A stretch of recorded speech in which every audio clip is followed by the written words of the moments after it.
We have a few 5-minute mic announcements, and then we'll get to our raffle prizes and our main event today.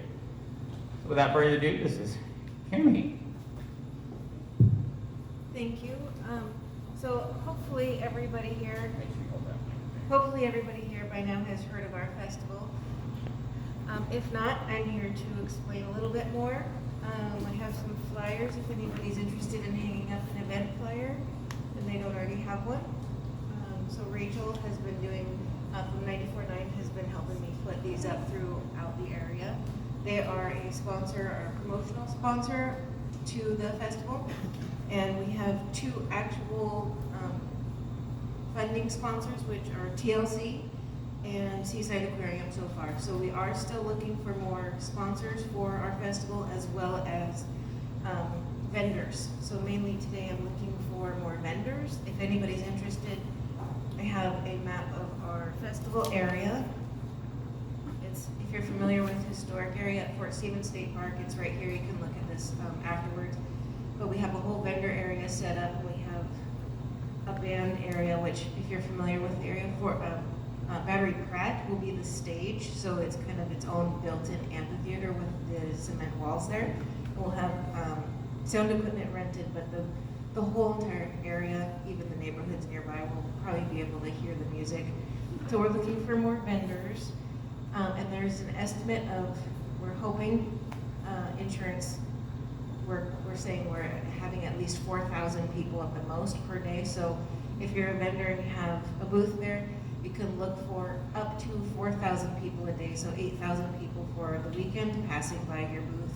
We'll have beer vendors, food trucks and vendors, and then retail vendors. Food trucks, they don't have to pay anything because we need them to offset the alcohol from the beer, and then the retail vendors, it's $500 for the weekend.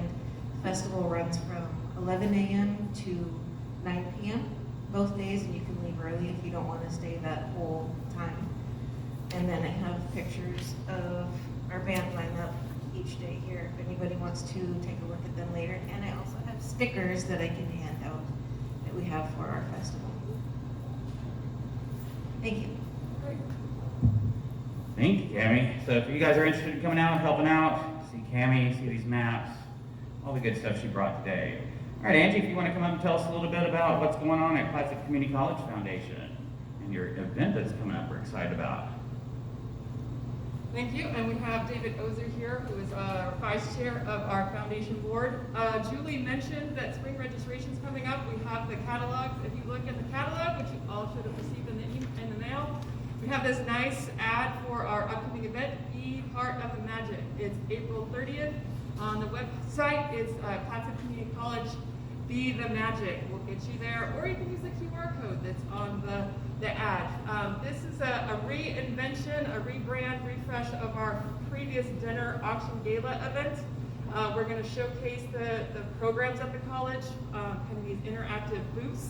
If you've been to Patriot Hall, you'll enter in. There'll be some booths up there. We'll have some food and drinks, representing a lot of the different vendors in the area. So instead of having one set caterer, I know Pat's going to be working on some meatballs for us. Maggie's on the prompts putting something together.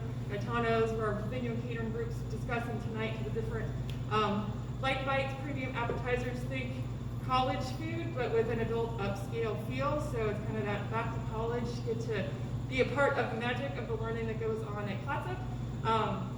And just a fun overall event. Instead of having the full auction, we're going to have a silent online auction from the 22nd to the 29th, and then some limited in-person live auction items at the event. Doors will open at 4:30. So you can start the booths at that time. The more official sit-down program will be around 6:30, and we're planning to be done by 8. But it should be a fun, get the community back together type of event. We have sponsorship opportunities available and also community partnerships. So something, think Fort George Benefit Night, where you pick a night and proceeds go to support our cause, which is really trying to make certain that cost isn't a barrier for students working on certificate degree programs. That's something that the foundation has really It's broadened the viewpoint on. Traditionally, scholarships were the main focus, but with COVID and some of the things leading up to COVID, realizing that students need more than just tuition, fees, and books to be students. They need basic needs, housing, transportation, things like that. I think David was the one who coined that cost shouldn't be a barrier to students working to earn a certificate and degree, and that's really the focus of this fundraiser. So with the community partnerships, kind of picking that day, night, percent of sales, we'll have an ad in the Astorian and some social media marketing to promote that. With our 2020 Fort George benefit nights, we did a $900, and then in 2021 we had $1,400. So we can get some good outreach, good partnership, and just bringing it in as a true community event. You know, you aren't really all that smart. You know, you're not college material. You know, you aren't a very good student. This is the message that many Clatsop Community College students have heard, whether from others or just internally, all their lives. But somehow, they have managed to say, no, I do want to better my life. I do want to make something of myself. What we say at Clatsop Community College Foundation is, we don't care about your grade point average. We don't care what your experiences have been in school. We're looking for two things. We're looking for people who are motivated to improve themselves and are willing to do the work to make that happen. That's what we want. And if you have those two things, we are here to help you.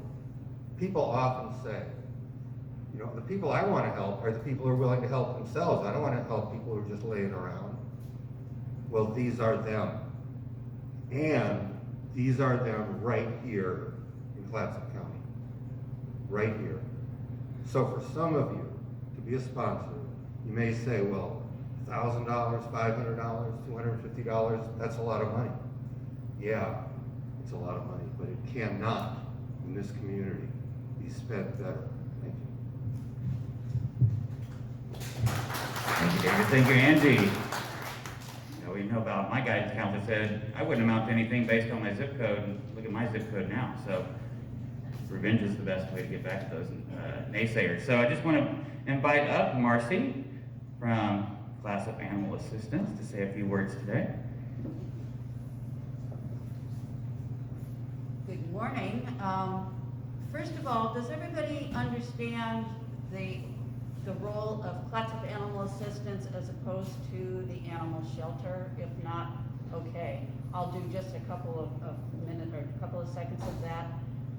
The county animal shelter is obviously run by the county, and they cover the buildings, they cover the staff at the county, they cover the morning kennel workers. Clatsop Animal Assistance covers, we're all volunteers, we have a partnership with the county. We cover the veterinary costs, all the external veterinary costs. I think you all know the posters that are around town. We create those posters, we pay for them, and our volunteers distribute them all over the county. And if anybody doesn't have a poster, and what I'm talking about are monthly posters with the available animals, come see me, because we'd love to get more up. We always want to get those up everywhere. In addition, there are county volunteers, and I'm talking about this because this is why I'm up here, is to ask for more volunteers. There are shelter volunteers, there are CAA volunteers. I'm looking for both at this point. In a minute, I'm gonna be the only speaker who asks you to look at your cell phone, because I'm gonna take you to the website where it's gonna give you more information. But the shelter is looking for dog walkers. We're looking for people who will spend time with the cats, and we're looking for people, and we're looking for young people. We need a lot more young people, but people who can clean cat kennels, believe it or not, in the mornings, all during the week. We're looking for somebody who's willing to do it maybe once a day, for every other week, or once a week, or whatever. Come see me if you think you might want to do that. But if you could go to your phones, and there's more information, and go to the website dogsandcats.org. It's DOGSN, CATS.org. And when you get there, go to our volunteer opportunities page. And on that page, last fall, we put together 5 videos with some of the different kinds of things we do, and the stars of all these are people who have volunteered for many years. That tells you a lot more. At the bottom of the page, you can download a shelter application, and if you want to volunteer, though you have to go through an orientation, and they're every week, Friday and Saturday, and you need to call the shelter, and the phone number is there, and sign up for an orientation. We love our volunteers, and I'll tell you, I've been volunteering for almost 12 years, and still, no matter what kind of day I'm having, I'm more of a dog walker. The very first dog I take out just makes me happy. It's just, and I do it for hours. We all do it for hours. So that's my main reason for being up here. If anybody has questions, I'm here for the rest of your morning thing here. And that's it. That was my main, yep. And I also thank everybody. We really thank everybody for the support in the community. Everybody's always been very supportive. Thank you, Marcy. Kevin, you want to come up and just share a few words about SBDC? And while he's coming up, I just want to remind everybody that going out and walking the dogs and seeing the cats is great for your mental health too. It's great exercise. So just getting away from people and spending time with animals is really good for your mental health. So I want to encourage you to get out there and volunteer as well. Thank you, Scott. Good morning, everybody. Kevin Leahy from CEDR, the Clatsop SBDC. Just want to mention a couple things on save the dates, please. So first of all, we're going to be doing an Astoria Business Owner Forum. I'm working with David on that in the ADHD in the city of Astoria. That'll be happening in late March, early April to be addressing the concerns of the business community. We have several, and again, we want to work in partnership with the city. So stay tuned for a date. We're working on that. We have our Clatsop Job and Career Fair. We canceled the last 2 years. It's going to be at the Clatsop County Fairgrounds on May the 11th, Wednesday. And we're having our formation meeting tomorrow. Scott's going to be part of that. So excited about that. If you have any questions, see me or Scott on that, by the way. Our CEDR Awards event will be on May 26th up at our beautiful Patriot Hall at Clatsop Community College. That's our annual business awards event for Clatsop County businesses. 2 other quick things. We have our Clatsop Works program, our paid internship program. Misty Bateman, it will be our new coordinator. She starts with us next week, next Tuesday. We're very excited about her joining us. And we'll be doing a full court press with our employers and with our students starting the first part of March next week. Recruiting, that's the paid internship program for summer. And on the SBDC, we have a couple workshops coming up. We have one on May 16th called How to Run a Profitable Market Booth. That's if you want to be at the Sunday Market or Cannon Beach or Seaside Market. And this is all free. And then we have our Launch My Business Bootcamp on May 29th. That is a 4-fee class. It's a 5-part series. If you have a new business or thinking about a business, see me. And it's on our website at Clatsop SBDC. Thank you very much, Scott. Thank you, Kevin. All right. Got a lot of good stuff coming up.